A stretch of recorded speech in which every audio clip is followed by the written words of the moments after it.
Hola, buenas noches. Muchas gracias, Leticia. Muchas gracias a la Coalición por los Derechos de los Inmigrantes y Refugiados de Tennessee por volverme a invitar a dar una plática informativa para los miembros de la Alianza de las Trabajadoras Domésticas. En esta ocasión voy a tocar el tema de los poderes. Los poderes podemos verlo como una forma de encomendar a alguien una tarea, ya sea porque nosotros no podemos llevarla a cabo o porque simplemente deseamos que alguien más lo haga por nosotros. Los poderes son una herramienta legal que nos permite, por supuesto, delegar en alguien. Ese alguien puede ser algún amigo, familiar o tercera persona, ciertas facultades para que se ocupe de alguno o de todos nuestros negocios, y cuando no podemos viajar a nuestro país de origen, los poderes son una opción perfecta para poder llevar a cabo estos asuntos en la tierra que nos vio nacer sin necesidad de salir de los Estados Unidos. Pero bueno, podemos otorgar poderes para los siguientes negocios o asuntos: para la compra o venta de una casa o un terreno, para la compra de bienes muebles como puede ser un automóvil, en todo esto en nuestro país de origen, y por supuesto que los títulos de propiedad de estos bienes queden a nuestro nombre. También, por ejemplo, si nosotros tenemos casas o terrenos en nuestro país de origen, podemos otorgar poderes para que alguien se encargue de arrendar esos terrenos o esas casas, y el fruto de las rentas se depositen en una cuenta bancaria. E incluso si esa persona o arrendatario o inquilino, según como lo conozcamos en nuestro país de origen, no cumple con las rentas, podemos demandarlo en juicio e incluso exigir el desalojo de la persona por incumplimiento de este contrato de arrendamiento, por no pagar las rentas en tiempo.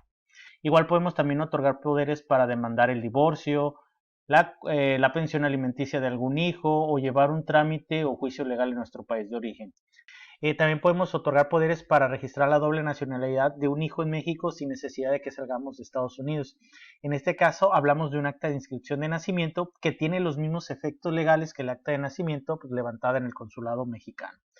Bueno, el acta de inscripción es un documento oficial que nos permite demostrar o probar la relación de padre e hijo y la nacionalidad mexicana de nuestro hijo, por supuesto. La inscripción de nacimiento se puede hacer a través del apoderado designado por uno o por ambos de los padres, sin necesidad de salir de Estados Unidos, como he dicho. Y bueno, el apoderado tendría que presentarse a cualquiera de las oficinas del Registro Civil en México para registrar la doble nacionalidad de nuestros hijos. Sin embargo, desconozco si esto es posible en otros países de América Latina. Igual podemos otorgar poderes para un sinnúmero de asuntos o negocios que podamos nosotros llevar a cabo en nuestro país de origen, en virtud de que nosotros no podemos salir de los Estados Unidos.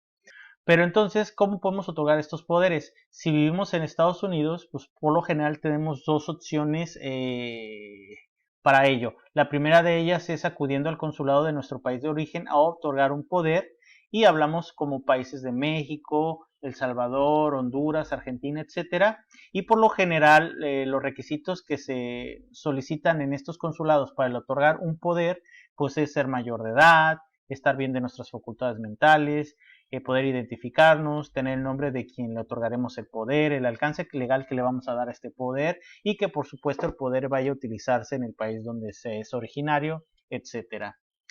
La segunda manera es a través de una carta poder otorgada ante un notario sajón o un notario autorizado por las leyes de los Estados Unidos. Y aquí quiero hacer un pequeño paréntesis para indicarles que para la cuestión de los mexicanos, Casa de la Cultura Latinoamericana, estamos redactando los poderes con la terminología y los requisitos legales establecidos en la legislación mexicana, y además contamos con un notario público. Continuando con la idea, en este último caso, para que una carta poder que se otorga ante un notario autorizado en los Estados Unidos o un notario sajón tenga validez en otro país, por supuesto debe existir un instrumento internacional firmado por lo menos entre Estados Unidos y por el país donde se va a utilizar esta carta poder. Este instrumento internacional es un documento que establece por lo general los procedimientos estandarizados de cómo va a redactarse el poder y sus requisitos, para que tenga validez en los demás países contratantes o los países que firmaron este instrumento internacional. Lo contrario resultaría en una invalidez de la carta poder. Por ejemplo, supongamos que Jamaica no ha firmado ningún instrumento internacional sobre poderes en donde Estados Unidos sea parte de este mismo instrumento internacional. Si se redacta una carta poder ante un notario sajón para que se utilice en Jamaica, pues esta carta poder no tendría validez en Jamaica. ¿Por qué? Porque ambos países no forman parte de un mismo instrumento internacional donde se establezca la validez de estas cartas poderes en base a ese mismo instrumento internacional firmado por estos dos países. Sin embargo, es importante recalcar que un notario sajón generalmente carece de la preparación, de la experiencia y conocimiento sobre leyes de un país extranjero. ¿Y a qué me refiero con leyes de un país extranjero? Me refiero a la legislación de México, las leyes de Honduras, de El Salvador, de Argentina, etcétera. Entonces, entonces es importante que nos acerquemos con un especialista o un profesionista de la materia para poder redactar nuestra carta poder. Y les voy a dar los siguientes motivos. Primero, porque un profesionista sabe cómo redactar la carta poder y los requisitos legales que debe contener. Segundo, el profesionista puede determinar si la materia sobre la que versará el poder es factible o posible en nuestro país de origen. Por ejemplo, en México, cuando se lleva un proceso judicial de divorcio por mutuo consentimiento, existen criterios judiciales que indican que en un proceso judicial de divorcio por mutuo acuerdo, las partes tienen que presentarse personalmente. Y cuando me refiero personalmente, me refiero que no lo pueden hacer a través de un apoderado. Y entonces tienen que presentarse personalmente a una audiencia de avenimiento que tiene como fin tratar que las partes se reconcilien y por ende pongan fin al juicio. Y esto no puede ocurrir a través de una carta poder o de un apoderado.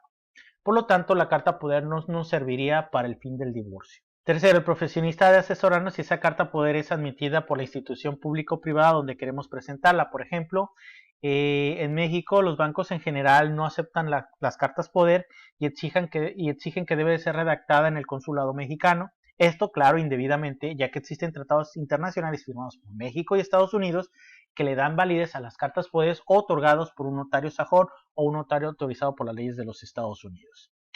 Por ende, se les recomienda y les recomiendo que antes de solicitar una carta poder es importante indagar si la institución donde se va a presentar esa carta poder las acepta. Y bueno, una vez que tengamos la carta poder redactada por el notario sajón, es importante que el interesado la presente ante las autoridades para su apostillamiento y su traducción correspondiente.